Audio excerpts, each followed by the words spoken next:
Hakika, hii ni simulizi ya kusikitisha sana. Hii hapa habari hiyo kama ilivyotolewa. Karibu ni kujuze, ni kuangazie. Usisahau kulike, kucomment na kusubscribe channel yetu kwa mengi zaidi. Hii ni hadithi ya kusikitisha kuhusu Margaret Nduta, Mkenya kutoka Murang'a, anayetarajiwa kunyongwa leo na serikali ya Vietnam baada ya kupatikana na dawa za kulevya katika uwanja wa ndege wa Tan Son Nhat. Nduta na safari ya ndoto iliyogeuka kaburi.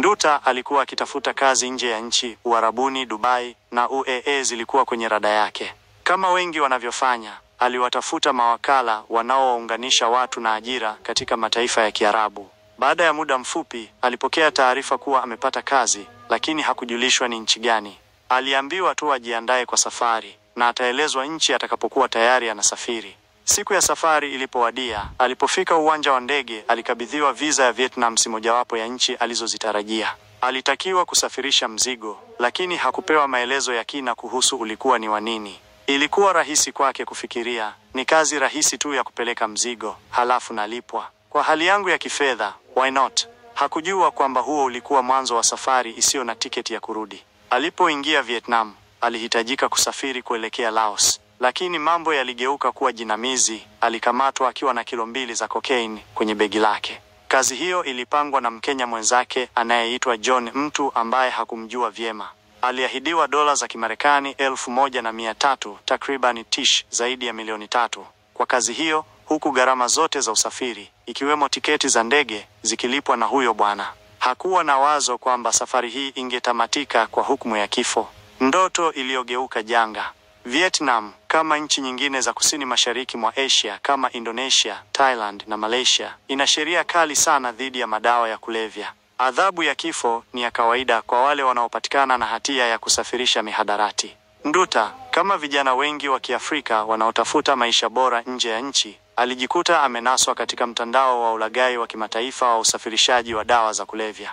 Labda alishajaribu njia halali za kupata kazi na hazikufanikiwa. Labda alikubali hii kama fursa ya mwisho, ila haikufanikiwa. Huu ni ujumbe kwa wote wanaotafuta maisha nje ya nchi kupitia mawakala wa ajira wasioaminika. Chunguza, uliza maswali na epuka ofa zinazoonekana kuwa nzuri kupita kiasi.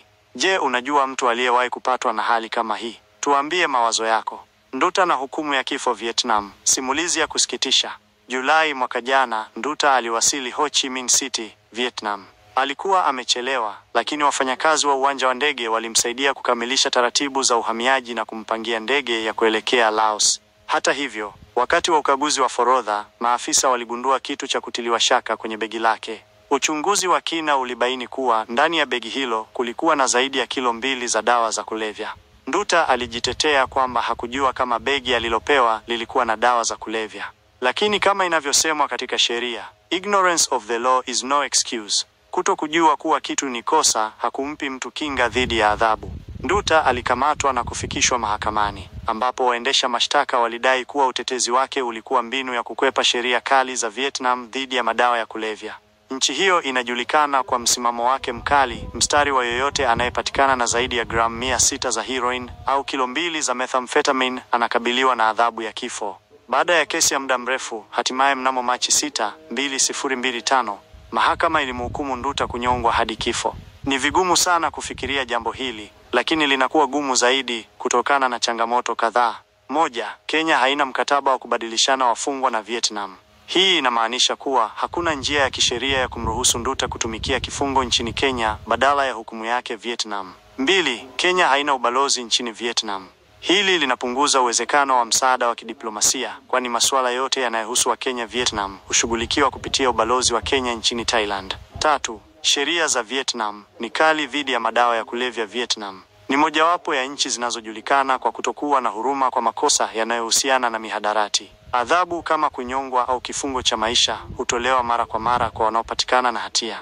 Hii ni story ya kusikitisha sana, lakini inapaswa kuwa funzo kwa wapambanaji wengi wanaosafiri nje ya nchi kutafuta maisha. Kusafiri ukiwa na mizigo ya mtu au watu usiowaamini au usioijua vizuri kunaweza kuwa hatari zaidi ya unavyodhani. Of course, leo ndio hii execution inafanyika, lakini serikali ya Kenya inaweza kufanya juhudi za makusudi kumwokoa raia wake. Bado kuna window ya serikali ya Kenya kuomba uahirishaji wa hukumu hiyo, huku ikiendelea na mazungumzo ya kidiplomasia kuhusu uwezekano wa kubadilishana wafungwa.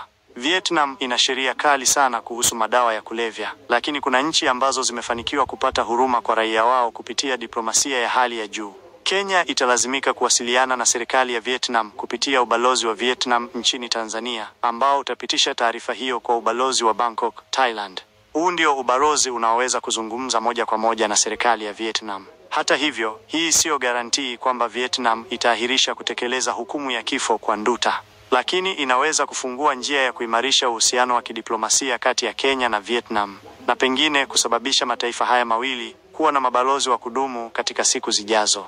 Historia inaonyesha kuwa Vietnam haishughuliki na hisia inapotekeleza hukumu za madawa ya kulevya. Mwaka 2014, watu 30 walinyongwa kwa kusafirisha heroin. Mwaka 2019, wengine 11 walihukumiwa kunyongwa kwa kusafirisha kilo 561 za heroin.